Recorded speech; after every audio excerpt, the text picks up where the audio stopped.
Мы продолжаем наше интервью с уважаемым Яной Далстоном. Ну, работа есть работа, поэтому действительно у нас уважаемая Урва Оргмац, она изучает финский язык, она учится в ВАК, мы отдельно о ВАК будем делать наше исследовательское интервью для вас, уважаемые студенты, и поэтому вот эта рабочая ситуация, она совершенно понятна и реальна, поэтому мы сейчас делаем небольшое изменение. Уважаемый Яна Далстон будет нам отвечать на английском языке, а вопросы мы будем задавать при помощи уважаемой Урвы Оргмац на финском языке. Вот здесь вот на доске мы нарисовали условно 4 школы. Вот в этой школе училась теоретически ученики возраста бабушки нашего интервьюерного. Вот здесь примерно училась его мама, в этой школе учился он, а вот уже современная школа, в которой учатся ученики нашего респондента. Сравните, пожалуйста, эти школы, что изменилось в процессе обучения? Onko ollut paljon muutoksia koulussa, kun sinun isoäiti ja sun äiti kävid koulussa ja kun sinä itse opiskelit ja nyt? Onko paljon muutoksia? Well, if you think the timetable, it's a very long time. It's about, when you talk about the 100 years. When my grandparents was in the school, it was in the 1920s. And the school was totally different, of course, when you compare it to today's school. But anyway, in that time it was organized so that every child in Finland, already in that time, they had a possibility to go to school. But when my grandparents were in the school, for example, my grandfather and grandmother, they were in the school maybe 4 years or 6 years, and that was that. And it means that for example, for my grandmother, who was born in 1914, she would like to study further on, but she didn't have the possibility. She had to stop because they didn't have the money for the schooling for the children in that time. They had to start to work. And I remember when I discussed with her, then she said that the only thing that she regrets in her life is that he couldn't continue the school after the 4 years or 6 years. She would like to do it, but it was not possible at that time.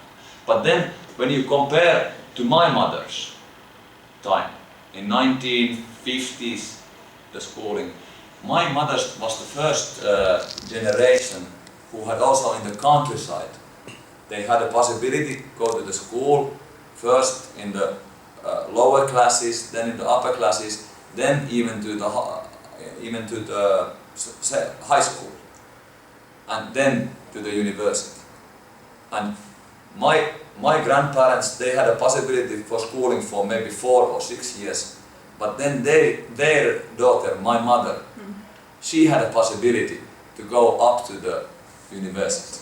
And that was the big change after the war and between the generations. And when it comes to my schooling, I think for me, I had much more possibilities even when I compare to my mother. I had a good 9-year school for the ground studies. Then I had the possibility to go to the high school, and then I could apply to the different universities or different places where I was interested on. And when I think this progress during the 100 years, I think it has been very huge. And I think we Finnish people, we quite often forget that how well we have here. How well we have here, because all the schooling is for free. You don't have to pay for it. Even you get the help from the government for your studies. And that is a very big thing. And you have many possibilities where you can study, if you are ready to do the work, if you take the responsibility of your studies. But you have the possibility. I was working in Africa, in Namibia, for 5 years. And there I understood that how big is the advantage in Finland, that everybody who wants, they can really study. There are still, the education is progressing there, but there are still things that there is youth who wants to study, but they don't have the possibility because the schooling is so expensive. You can compare their situation today to my grandfather's situation. previous time in Finland. And in Namibia I also learned that the education is the key for the progress. There is no shortcuts. The education is that one. And I saw the youth, when they had the possibility to go to the school, a good standard school, then they get to the university or the vocational school, then they get the profession where they could work. It was not benefit only for the one person, it was benefit for the whole family. The one who could go to the work, he could also assist the family. The mother and the father and the sisters and the brothers, even the cousins, for the younger ones to also to get the schooling. And there I understand that this is the thing. Kiva teada. Mutta sinä olet nyt opettaja. Millaiset on arvosanat koulussa? Yes, we have here in our school, and mostly in the Finnish school in the grand studies, there is the scale between 4 to 10. So if you get the number 4, then you are not passing that course. You have to do it again. And number 10 is the best. So there is between 4, 5, 6, 7, 8, 9, 10. These are, that is kiitettävä, it means that it's very good. This is good, and this is like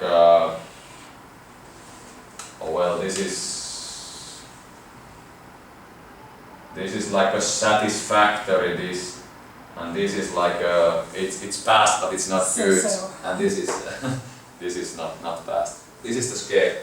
But when I teach my students who come from the different countries, from abroad, in the beginning we don't use the scale, this one for them. If they pass the course, if they do the work, they get an S, which means that they have done it, but not with the is it good or not. But then further on, when they are going on, then they will get the number also. And in the last year, in the 9th grade, last year of the ground school, then they had to have a number, because that is the paper or the exam what they apply with that paper to the other study places. Janne, paljon kiitoksia. Okay. Oli kiva tavata. Kiitos paljon. Ja hyvää päivän jatkoa. Kiitos paljon. Mukava, kun te olette olleet täällä ja mukava, kun saa kertoa. Специально для Скандинавского института академической мобильности и школы Вариска учитель Янна Далстон. Спасибо. Спасибо, хорошо.